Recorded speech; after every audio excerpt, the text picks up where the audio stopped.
ओम शांति दोस्तों। दोस्तों, आपने गर्भ संस्कार के बारे में सुना होगा। हमारे शास्त्रों में गर्भ संस्कार के बहुत सारे तरीके बताए गए हैं कि कैसे अच्छा साहित्य पढ़ें, कैसे बच्चे को, और साइंस ने भी बहुत सारे तरीके बताए हैं कि कैसे मंत्रोच्चार करें और रोज मंत्र का जाप करें, जिससे जो है बच्चे के अच्छे अंदर अंदर अच्छे संस्कार पैदा हों।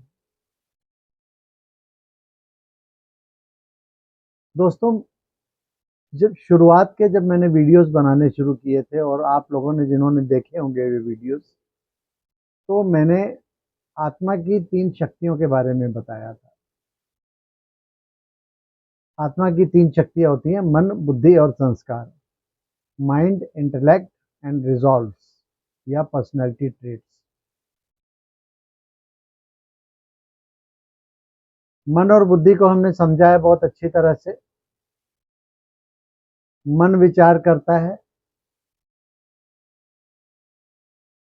बुद्धि उसको एनालाइज करती है और फिर कर्म करने में आता है, और बार बार जो हम कर्म करते हैं वो हमारा संस्कार बन जाता है।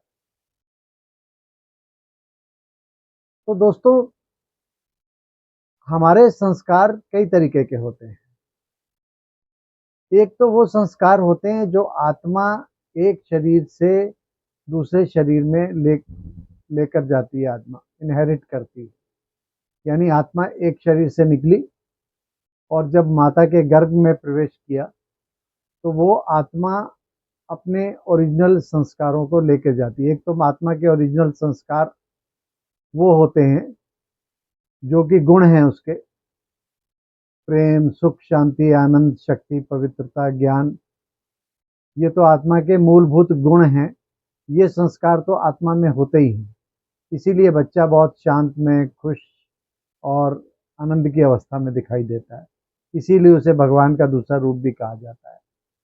लेकिन एक संस्कार होते हैं जो आत्मा ने पूरे जीवन में इस शरीर के द्वारा जो कर्म किए हैं, और बार बार जो कर्म किए हैं वही हमारे संस्कार बनते हैं। तो वो जो संस्कार हमारे पक्के हो जाते हैं, उन संस्कारों को लेकर आत्मा जब इस शरीर को छोड़ती है, नए गर्भ में प्रवेश करती है, तो वो संस्कार आत्मा उस बच्चे के उस भ्रूण में लेके जाती है। और बच्चा जब पैदा होता है तो उन्हीं संस्कारों के साथ पैदा होता है।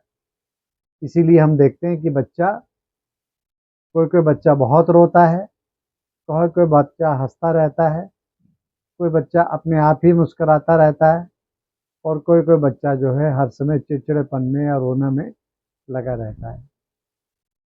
कारण कि जो पिछले जन्म के जो हमारे संस्कार हैं, उसी के आधार पर हम अपना व्यवहार करते हैं।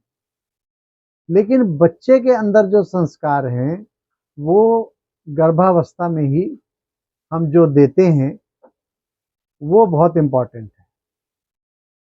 तो हम उसमें कुछ आपको टिप्स देना चाहेंगे कि जो माताएं प्रेग्नेंट हैं, गर्भावस्था में हैं, वो अपने, अगर आप चाहते हैं कि मेरा कृष्ण जैसा प्यारा सा बच्चा हो, या जो बच्चा पैदा हो तो उसका स्वभाव बहुत निर्मल हो, उसके अंदर गुण हो, उसमें पवित्रता की भावना हो, और उस बच्चे के अंदर क्रोध का अंश ना हो, वो सबसे बहुत मीठा व्यवहार करे, पढ़ने में तीव्र बुद्धि हो, खेल में भी अच्छा हो, यानी सर्वगुण संपन्न हो। तो अगर बच्चे को हमें सर्वगुण संपन्न बनाना है, तो वो संस्कार हमें, जब वो बच्चा गर्भ में है, पेट में है, आपके वूम में है, तभी उसमें वो संस्कार प्रवेश कराने पड़ते हैं। तो अध्यात्म के हिसाब से, अगर आप बच्चे की माँ, जब बच्चा पेट में है, गर्भावस्था में है, उस समय माता को चाहिए कि वो पॉजिटिव थिंकिंग करे। सबसे पहली चीज, अगर हम रेगुलर पॉजिटिव थिंकिंग रखेंगे और कोई भी नेगेटिव विचार नहीं करेंगे, तो उसका डायरेक्ट इफेक्ट जो है आपके बच्चे पे होता है। दूसरा, हम आध्यात्मिक साहित्य को पढ़ें, आध्यात्मिक साहित्य को सुने और आध्यात्मिक चिंतन करें। यही वो बेस्ट समय है जब माता के पास समय भी होता है, क्योंकि वह कहीं ना कहीं काफ़ी हद तक रेस्ट की अवस्था में भी होती है। तो उस समय अगर वो आध्यात्मिक चिंतन करे, अच्छे अच्छे वीडियोस देखे, अच्छी बुक्स पढ़े और पॉजिटिव थिंकिंग के साथ साथ अगर हम स्पिरिचुअल चीज़ें भी अपनी लाइफ में इंक्लूड कर लें तो उसका बहुत ही अच्छा प्रभाव बच्चे पर पड़ता है। क्योंकि बच्चा जो है 18th वीक जब होता है तब बच्चा सुनने की अवस्था में आ जाता है। उस समय बच्चा जो भी आप बात करते हैं वो सुनता है, और चूंकि वो रिएक्ट नहीं कर सकता है तो इसलिए वो आपको पता नहीं चलता है। तो आप जो भी कुछ सोचते हैं, जैसी भी थिंकिंग करते हैं और जो कुछ भी पढ़ते और सुनते हैं, उसका इफेक्ट आपके भ्रूण पर, पेट में पल रहे भ्रूण पर डायरेक्ट पड़ता है। तो हमें जितना ज़्यादा स्वस्थ चिंतन करेंगे, जितना आध्यात्मिक चिंतन करेंगे, हमारा बच्चा उतना ही इंटेलिजेंट और उतना ही आध्यात्मिक प्रवृत्ति का पैदा होगा। और तीसरा, जो व्यर्थ का साहित्य है, चाहे वो हम बहुत ज़्यादा टीवी देखना, उस पर जो आजकल सीरियल्स आते हैं उनको देखना, या जो बहुत ही गलत जैसे पोर्नोग्राफी है या इस टाइप का जो भी लिटरेचर हम देखते, पढ़ते या सुनते हैं, उसका हमें निषेध करना होगा। अगर आप ये नहीं करेंगे तो उसका विपरीत प्रभाव आपके बच्चे पर भी पड़ेगा। हम इन बातों को समझते नहीं है कि हमारे देखने और सुनने से क्या फर्क पड़ेगा, लेकिन वास्तव में इसका डायरेक्ट प्रभाव आपके फीटस पे पड़ता है। और चौथा, हमारा भोजन एकदम पवित्र होना चाहिए। कोशिश करें कि एकदम सात्विक भोजन का प्रयोग और शाकाहारी भोजन का प्रयोग जब बच्चा आपके वूम में है उस समय प्रयोग करें। मांसाहारी भोजन खाने से, जो मांसाहारी भोजन है उससे नेगेटिव वाइब्रेशंस आते हैं।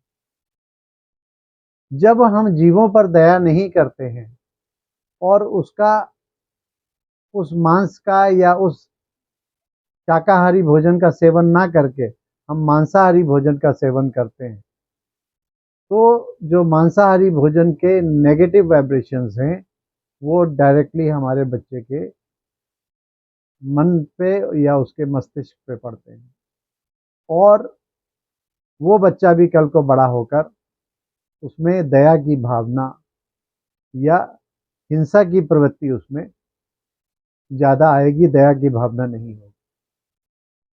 तो ये जो बीज हम डालते हैं ये सारे हमें प्रेगनेंसी के पीरियड में ही डालने चाहिए।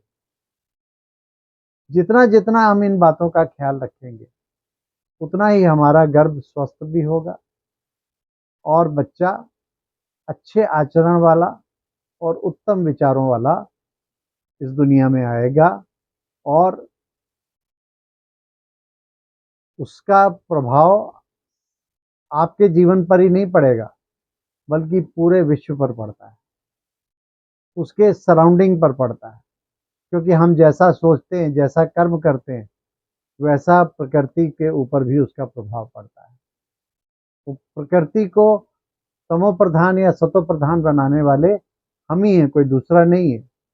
आज प्रकृति जो इतना प्रचंड रूप अपना दिखा रही है, गर्मियों में गर्मी ज़्यादा, बरसातों में बरसात ज़्यादा, सर्दियों में सर्दी ज़्यादा, भूकंप आ रहे हैं, तूफान आ रहे हैं, समुद्री तूफान आ रहे हैं, ये सब किसकी देन है?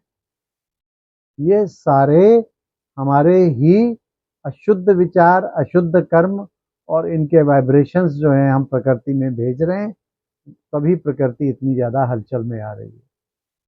जो हम देते हैं वो हमारे पास वापस आता है।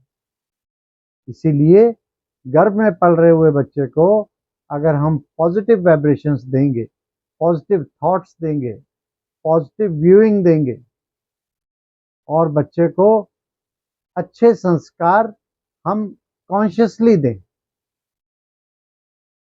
हमें इस ज्ञात होना चाहिए कि इसका असर हमारे बच्चे पर पड़ने वाला है। अगर ये सब करेंगे तो डेफिनेटली आप देखिए उसके आपको बहुत ही अच्छे रिजल्ट्स देखने को मिलेंगे। अच्छा दोस्तों, ओम शांति।